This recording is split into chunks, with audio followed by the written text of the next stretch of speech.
নামাজ শেষ করার পরে একবার বলতে হয় আল্লাহু আকবার, তারপর তিনবার বলতে হয় আস্তাগফিরুল্লাহ আস্তাগফিরুল্লাহ আস্তাগফিরুল্লাহ। একবার বলতে হয় আল্লাহুম্মা আনতাস সালাম ওয়া মিনকাস সালাম তাবারাকতা ইয়া যাল জালালি ওয়াল ইকরাম। আরো বলতে হয় আল্লাহুম্মা আইন্নি আলা যিকরিকা ওয়া শুকরিকা ওয়া হুসনি ইবাদাতিকা। এগুলো পড়তে হবে না? গুরুত্বপূর্ণ সুন্নত। যখন সুন্নতের উপর আমল না করব তখন তো সারা জীবনের সুন্নত প্রতিষ্ঠা হবে না। তারপরে একবার আয়াতুল কুরসি পড়তে হয়। নবীজি বলেছেন সাল্লাল্লাহু আলাইহি ওয়াসাল্লাম, যে ব্যক্তি প্রত্যেক ফরজ নামাজের পর আয়াতুল কুরসি তেলাওয়াত করে মৃত্যু ছাড়া জান্নাতে যাওয়ার জন্য কোনো বাধা নাই তার। আলহামদুলিল্লাহ, মরে গেলে জান্নাতে চলে যাবে ইনশাআল্লাহ।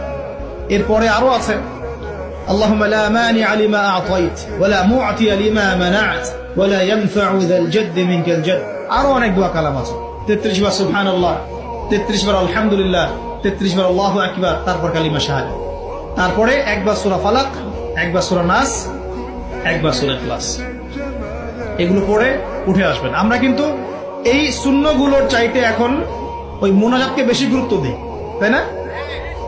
মুনাজাত করলেন, উঠে চলে গেলেন। তা সুন্নতগুলো আমল করবে কে? মুনাজাত তো অপেক্ষায় বসে আছেন, সালাম ফিরানো হয়ে গেছে, ব্যাস মুনাজাত 1 মিনিট শেষ, আলহামদুলিল্লাহ শেষ করলেন, কিন্তু সুন্নতগুলো আমল করবে কে? সুন্নতটা কি সরে গেল না? আমি তর্ক করতে আসিনি এই বিষয় নিয়ে। করেন বুঝলাম, আপনি করেন, ঠিক আছে করেন, কিন্তু সুন্নত আমলটা করবে কে? এই জিকির আজগার তাসবিহ তাহলিল গুলো কে পড়বে?